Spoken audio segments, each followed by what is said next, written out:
Nos próximos capítulos da novela A Gata, Fernando vai ao quarto de Esmeralda para ficar um pouco com a filha. Mas a moça, mesmo desacordada, tem um pesadelo. Ela sonha que está se casando quando Gisela chega e diz que Paulo pertence a ela. No sonho, o rapaz desiste do casamento para ficar com a entojada. Porém, Esmeralda diz à infeliz que ela defende o pai de seus filhos com unhas e dentes. De repente, Esmeralda começa a ficar inquieta. A enfermeira vai ver o que é e diz que provavelmente a moça está sonhando, mas vai chamar o médico. Fernando tenta acalmar a filha com palavras suaves. Horas mais tarde, Lorena chega em casa totalmente destruída. Augusto percebe a tristeza da mulher que conta que o casamento não aconteceu. O velho acha que o filho deixou a noiva plantada no altar, mas a mulher explica que o casal sofreu um grave acidente ontem, voltando de uma festa. O velho fica feliz e diz que é a justiça divina. Agora o infeliz quer saber se Esmeralda já morreu. Chorando, Lorena conta que o filho está em coma e que a moça está mal, pior que o rapaz, e que como mãe, tem certeza de que se Gata morrer, Paulo também morrerá porque não conseguirá viver sem ela. Augusto ri mais ainda. Neste meio tempo, Garibaldo vai se reunir com a gangue e diz que de agora em diante quem planeja os assaltos é ele. A moça acha o máximo e diz que agora sim, o namorado está voltando a ser como era antes. Garibaldo fica bravo e dá uma bronca na garota, dizendo para ela não se passar. Os comparsas estranham porque Inês disse que o rapaz está voltando a ser o mesmo.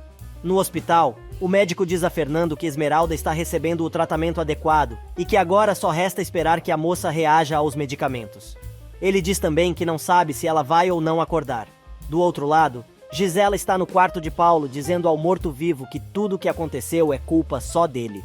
A louca tira uns comprimidos da bolsa, enche a mão e toma todos. Mudando de personalidade, a mulher diz que está ali para proteger ele daquela gata nojenta e não vai permitir que a falta de sorte da moça o alcance. Inconsciente, Esmeralda continua sonhando com o casamento que não aconteceu. Perla chega para visitar a filha e diz que é horrível ver a filha assim e não poderem fazer nada. A mulher diz que só a fé poderá ajudá-los a suportar mais esta provação. Fernando diz à esposa que precisam esperar pelo menos 48 horas, mas esta espera o está matando por dentro. Enquanto isso, do outro lado da cidade, a gangue de Garibaldo chega ao local onde planejaram o assalto. Inês entra na loja e diz que está esperando o namorado que combinou com ela de encontrá-la para comprar seu anel de noivado. Do nada, a moça esbarra em outro cliente e faz um escândalo dizendo que o velho abusado passou a mão nela. O homem não entende nada. Garibaldo se mete e finge defender a garota. A loja vira uma confusão. É um empurrando o outro, todo mundo gritando. No hospital, é a vez de Jacira ver a amiga. A moça implora à Virgem de Guadalupe que ajude Esmeralda a sair dessa. Do lado de fora, o resto da gangue ouve a gritaria e entra na loja.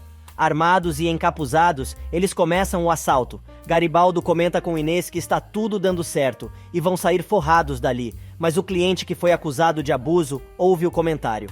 Neste meio tempo, inconformado, Mariano conversa com o irmão, que ainda está em coma, e diz que desconfia que Gisela foi culpada do acidente. Ele jura procurar a verdade e se vingar da mulher se ela estiver envolvida. Bem na hora, a entojada chega e quer saber se o médico falou alguma coisa. Mariano diz que precisam esperar, mas Esmeralda está muito mal. Gisele diz que a moça é culpada de tudo. Mariano se irrita e diz para ela não se atrever a dizer mais isso. O rapaz aproveita para perguntar se afinal foi ou não um acidente. Gisela diz que não está falando do acidente, mas do azar que Gata tem, pois ela acabou com a vida de Paulo. Porém, Mariano não cai na rede da bruaca e diz: "Acho que você está confusa. E o que você poderia saber se você foi a última a se inteirar desta história?" Gisela desafia o rapaz e ele joga na cara da jiboia menstruada que sempre foi Paulo quem procurou e insistiu pelo amor de Esmeralda, e não ao contrário. Para encurtar o papo, Mariano diz que vai buscar sua mãe, pois prometeu levá-la ao hospital. Do outro lado da cidade, o assalto tá rolando. Inês se levanta e sai gritando, mas um dos seus comparsas aponta a arma para a cabeça da moça e manda ela se deitar no chão. Ela e Garibaldo se divertem com a situação. Alguns minutos mais tarde, Mariano vai ver Lorena e conta como está a situação de seu irmão e de Esmeralda. A mulher pergunta quem está cuidando dos netos. Mariano explica que tem um monte de gente na casa de Silencioso fazendo isso. Augusto aparece e diz para Lorena nem pensar em ir à casa de seu arqui-inimigo para cuidar dos netos. Neste meio tempo, Jacira conversa com Gata, que continua inconsciente. O padre chega e pergunta com quem a moça está falando, e ela diz que é com a amiga, para que ela se sinta bem. Enquanto isso, a gangue de Garibaldo consegue fugir levando o fruto do assalto à joalheria. Um funcionário e um cliente encontram um carro de polícia e avisam para os policiais seguirem o carro preto que acabou de assaltar a loja. Começa a perseguição pelas ruas da cidade. Garibaldo começa a atirar pela janela. Inês fica excitada com tanta adrenalina. No hospital, chorando muito, Jacira implora ao sacerdote que reze muito por sua amiga. No hospital, chorando muito, Jacira implora a Padre Rivas que reze muito por sua amiga. Desesperada, ela conta ao sacerdote sobre sua conexão com Gata e ainda revela que teve um sonho em que os dois disseram que estão mortos e se verão na casa de Deus. O religioso diz que a mulher precisa descansar, mas ela diz que não sai dali até Esmeralda abrir os olhos. Enquanto isso, a gangue de Garibaldo consegue se safar do assalto à joalheria. O pessoal reclama, dizendo que as armas são para assustar e não para atirar como ele fez. Garibaldo conta que na falta de Casimiro, quem dá as ordens ali é ele. Neste meio tempo, Fernando descobre que Esmeralda sofreu uma grave lesão na coluna. O médico afirma que não pode dizer com certeza se a moça vai sair desta. Porém, o doutor tem outra notícia pior. Se Esmeralda sobreviver, vai ficar paralítica. Fernando se desespera. Enquanto isso, no quarto de Paulo, Gisela alisa o rosto do rapaz, que chama por Esmeralda, apesar de ainda estar inconsciente. A Naja diz a ele: "Com prazer eu te deixaria mudo, contanto que não voltasse a chamá-la, mas o tempo vai passar, e dela não vai sobrar nem a lembrança. Eu, e só eu, vou ser a dona do seu amor." Enquanto isso, no consultório, Fernando não se conforma com a notícia. Porém, o médico avisa que a lesão de Esmeralda pode não ser definitiva e ela poderá realizar cirurgia. O homem conta ainda que um colega conseguiu salvar uma menina nas mesmas condições de Esmeralda. Porém, ela precisa passar por uma avaliação para saber se o caso dela é passível de operação. E do outro lado da cidade, Lorena chega à casa de Fernando e é atendida por Mercedes. A jabruaca quer agora que a empregada entenda a grande dor que está sentindo e pede para ver seus netos. No quarto de hospital, o médico diz a Jacira que vai mandar uma enfermeira, pois precisa imobilizar a paciente. A mulher não entende nada e fica ainda mais triste. O médico vai ver Paulo. Gisela, que não desgruda de Paulo, conta que o rapaz balbuciou algumas coisas. O doutor avisa que é bom e significa que ele está saindo do coma. O médico diz ainda que ele deverá não lembrar das coisas num primeiro momento, mas depois este sintoma deverá passar e avisa que o rapaz pode inclusive não reconhecer a nojenta. No corredor, Mariano encontra Fernando e conta que está preocupado com o estado de saúde de Esmeralda. Porém, antes de responder, Silencioso quer saber por que ele está tão interessado. Finalmente, Mariano confessa que ama profundamente a moça e pede para saber toda a verdade. Porém, o Marquês diz que não tem mais nada a dizer. Sozinho e chorando muito, Mariano resmunga que trocaria de lugar com Esmeralda, só para vê-la sorrir novamente. Do outro lado do hospital, na UTI, Jacira pergunta a Fernando por que imobilizaram a sua amiga daquele jeito. Silencioso, resolve tentar explicar para a mulher que a moça está paralítica e pede segredo. Na mansão, Mercedes não quer deixar Lorena ver os netos. A mulher argumenta que ela não pode negar o amor de uma avó e pede para passear com as crianças apenas por 1 hora. Chorando muito, ela implora para que a empregada a deixe preencher seu coração vazio com o amor que tem pelos netos.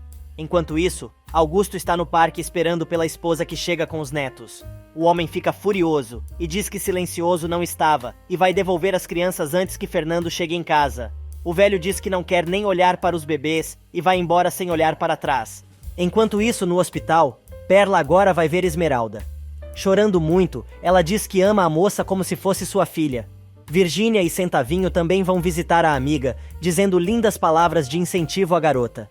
Centavinho também vai visitar Paulo e agradece ao rapaz que ainda está inconsciente pelo amor dele por Esmeralda. Agora é a vez de Mercedes, que diz a Esmeralda que ainda está inconsciente, que ela é uma lutadora. Em seguida, o boxeador, namorado de Rita, aparece, mas diz que não pode ficar mentindo e conta que a velha não foi porque é como é. No outro quarto, Maria visita Paulo. Mariano também. A torcida pelos dois é forte e, novamente, quando Gisela está com Paulo, o rapaz começa a ficar muito agitado, chamando por Esmeralda. A infeliz, ao invés de chamar o médico ou a enfermeira, tenta acalmar o rapaz e ainda o xinga, dizendo que só o que ele sabe falar é o nome de Esmeralda. Finalmente, Paulo se acalma. Enquanto isso, Fernando pede a Jacira que se acalme e vá descansar um pouco. Porém, a mulher não se conforma com a situação de Esmeralda e diz que a amiga não vai suportar viver paralítica. Fernando diz que a moça poderá passar por uma cirurgia, porém Jacira revela que a realidade é simples. A moça está paralítica. No quarto de Paulo, o médico examina novamente o paciente e diz que o rapaz já saiu do estado crítico e podem mandá-lo para o quarto. Gisela escuta atentamente, como se fosse um integrante da família. Que nojo desta mulher! A moça conta ao médico que ele sempre chama o nome de Esmeralda. O médico explica os motivos e avisa que o rapaz ainda vai delirar algumas vezes. Antes do médico sair, Gisela descobre que Gata está mal, mas se conseguir se salvar, não vai se recuperar por completo. Logo que fica sozinha com Paulo novamente, Gisela conversa com o paciente e diz que para Esmeralda não há mais esperança. No dia seguinte, logo cedo, Paulo começa a falar sozinho sobre o dia de seu casamento, como se estivesse conversando com a noiva. Ele se lembra dos dois quando eram crianças e brincavam na beira do riacho. O rapaz também se lembra do casal já adulto, namorando por ali. Em seu delírio, Paulo diz ainda que sempre serão os dois contra o mundo pelo amor que um tem pelo outro. Gisela chega bem na hora e ouve as últimas palavras do rapaz. A mulher fica possuída de tanto ódio. A doida dá um jeito de entrar no quarto de Esmeralda e antes de ir encher o saco da garota, toma suas pílulas. Depois, chegando perto da cama da menina, Gisela diz: "Por que você não morre de uma vez? E eu que estava esperando que o destino te cobrasse com a vida. Mas claro, às vezes até o destino precisa de um empurrãozinho para fazer justiça. Você não vai se salvar, gata. Nem com as suas 7 vidas você vai se livrar de mim. Eu sou uma loba e você, uma simples e insignificante gatinha. Se você morrer, o Paulo vai ter que se conformar, mas se ficar inválida, ele vai ficar com você por pena. E isso eu não posso permitir. Você tem que ir pro inferno agora mesmo." Gisela começa a procurar alguma coisa pelo quarto para matar Esmeralda. Ela acha umas fronhas. A mulher tira o tubo de oxigênio do nariz da doente e começa a sufocar a moça. Mas a mulher é surpreendida pela chegada de Fernando. Ele expulsa Gisela do quarto, mas vê quando ela toma suas pílulas e resmunga consigo mesmo que a entojada não lhe deu boa impressão. Paulo acorda e encontra Mariano em seu quarto. O rapaz quer saber onde está e o que aconteceu. O rapaz diz que ele sofreu um acidente e que ele está em um hospital. Mariano conta ainda que ele e Esmeralda vinham de uma festa quando o acidente aconteceu. O rapaz começa a se lembrar e quer saber onde está Esmeralda. O rapaz tenta se levantar, mas Mariano pede que ele se acalme. Aos poucos, o rapaz começa a se lembrar do que aconteceu, mas só se lembra de estar sendo seguido por um carro. O médico chega e Paulo pergunta pela moça. O médico diz que a moça está na UTI e está sendo bem assistida. O rapaz insiste em ver a noiva e o médico avisa que vai fazer o curativo e depois leva o moço para ver a garota.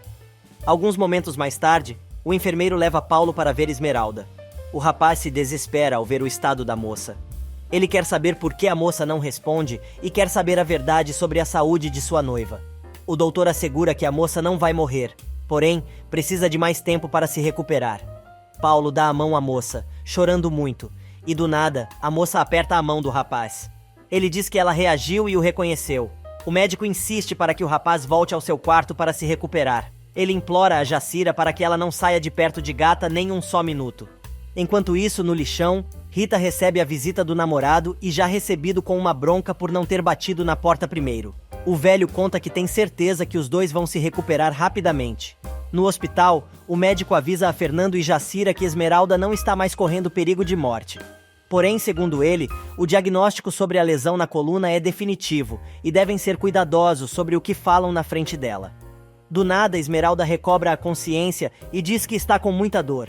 Ela pergunta ao médico por que está com todos aqueles aparelhos e quer saber o que aconteceu e não pode se mexer. A moça volta a entrar em coma.